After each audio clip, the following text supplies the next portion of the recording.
నమస్తే, welcome to burning topic.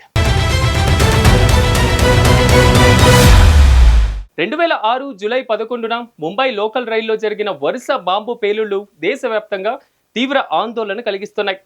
11 నిమిషాల వ్యవధిలో 7 బాంబు పేలుళ్లు, 189 మంది మరణించడం, 800 మందికి పైగా గాయాలు పాలవడం ఈ ఘటన ముంబై చరిత్రలో ఒక భయానక అధ్యాయంగా నిలిచింది.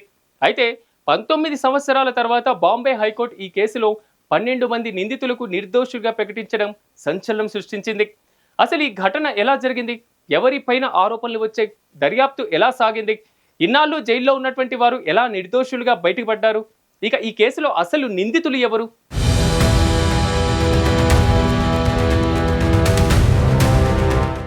రెండు 2006 జూలై 11 సాయంత్రం 6:24 నుంచి 6:35 వరకు కేవలం 11 నిమిషాల వ్యవధిలో ముంబై లోకల్ రైల్లో 7 బాంబు పేలుళ్లు జరిగాయి. ఈ దాడులు మతుంగా, మహీం, బాంద్రా, ఖార్ రోడ్, జోగేశ్వరి, భయందర్, బోరివలి స్టేషన్ల వద్ద ఫస్ట్ క్లాస్ కోచ్లలో సంభవించాయి. ఇక ప్రెషర్ కుక్కర్లలో ఆర్డీఎక్స్, అమోనియం నైట్రైడ్లతో తయారు చేసిన బాంబులు ఉపయోగించారు. ఈ పేలుళ్లలో 129 మంది మరణించగా 800 మందికి పైగా గాయపడ్డారు. ఎక్కువగా ఉద్యోగులు, విద్యార్థులు బాధితులయ్యారు. ఈ దాడులు పీక్ అవర్స్ లో జరగడం వల్ల ముంబై రైలు వ్యవస్థ స్తంభించిపోయింది. దేశవ్యాప్తంగా భయాందోళనకు వ్యాపించింది.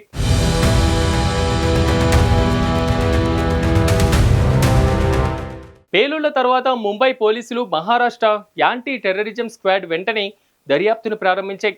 ఈ దాడుల వెనుక Lashkar-e Taiba, Pakistan inter services intelligence, students Islamic movement of India హస్తం ఉందని ఆరోపణలు వచ్చాయి. ఈ సంస్థలు భారత్లో ఉగ్రవాద కార్యకలాపాలను ప్రోత్సహిస్తున్నాయని, పాకిస్తాన్ నుంచి నిధులు, శిక్షణ అందాయని పోలీసులు అనుమానిస్తున్నారు. అయితే ఈ ఆరోపణలను ధృవీకరించేందుకు ఖచ్చితమైనటువంటి ఆధారాలు లభ్యం కాలేదు. తర్వాత విచారణలో వివాదాస్పదమైనటువంటి అంశాలు బయటపడ్డాయి. ఈ ఆరోపణలు రాజకీయ, మతపరమైనటువంటి చర్చలకు దారితీసింది. ఇక మీడియా ట్రయల్తో నిందితులు దోషులుగా చిత్రీకరించబడ్డారు.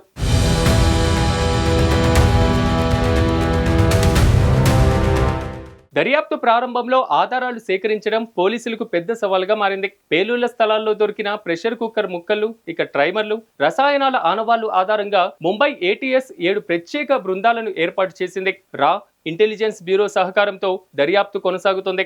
ఫోన్ కాల్స్, ఇంటర్స్టెప్స్ ఆధారంగా 13 మందిని అరెస్టు చేశారు. 2006 ఆగస్టు నాటికి 12 మందిపై ఛార్జ్ షీట్ దాఖలు చేశారు. 2015లో ప్రత్యేక కోర్టు 5గురికి మరణశిక్ష, 7గురికి జీవిత ఖైదు విధించింది. ఈ విచారణలో టెక్నికల్ ఆధారాలు, సాక్షుల వాగ్మూలాలు కీలకంగా ఉన్నాయి. కానీ దీర్ఘకాల విచారణలో ఆధారాలు, సమర్థతపైన అనుమానాలు తలెత్తుతున్నాయి. చివరికి అవి కేసులో అసలైన నిందితులను పట్టించలేకపోయాయి.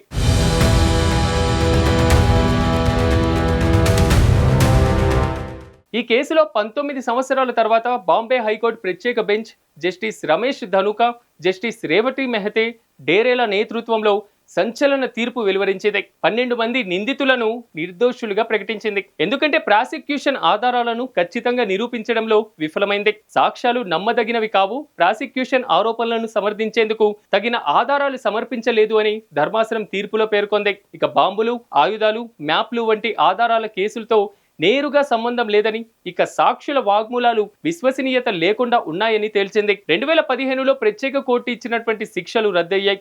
దీంతో 5గురు మరణశిక్ష, 7గురికి జీవిత ఖైదు నుంచి విముక్తి పొందారు.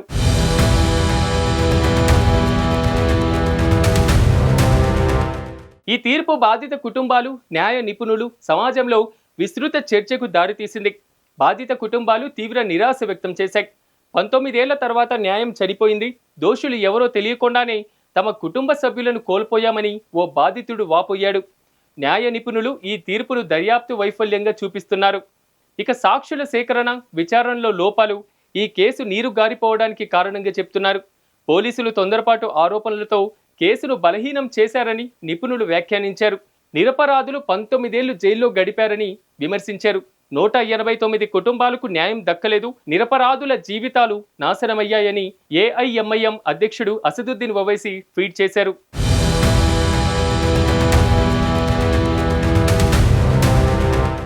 ఈ తీర్పు భారత న్యాయ వ్యవస్థ దర్యాప్తు విధానాలపైన పెద్ద ప్రశ్నలను లేవనెత్తింది. దర్యాప్తులో సాక్ష్యాల సేకరణలో లోపాలు, సాక్షుల వాగ్మూలాలపై అతిగా ఆధారపడడం, టెక్నికల్ ఆధారాలను సరిగ్గా సమర్పించకపోవడం ఈ కేసు తేలలేకపోవడానికి కారణంగా చెప్తున్నారు. పోలీసులు తొందరపాటు అరెస్టులు, మీడియా హైప్ల వల్ల నిరపరాధులు శిక్ష అనుభవించారని ఆరోపిస్తున్నారు. ఈ ఘటన ఉగ్రవాద కేసుల్లో దర్యాప్తు నాణ్యతను మెరుగుపరచాల్సినటువంటి అవసరాన్ని గుర్తు చేసింది. బాధిత కుటుంబాలకు న్యాయం దక్కకపోవడం, నిందితులు 19 ఏళ్ల జైలు జీవితం తర్వాత విడుదల కావడం న్యాయ వ్యవస్థలో సంస్కరణల అవసరాన్ని సూచిస్తుంది.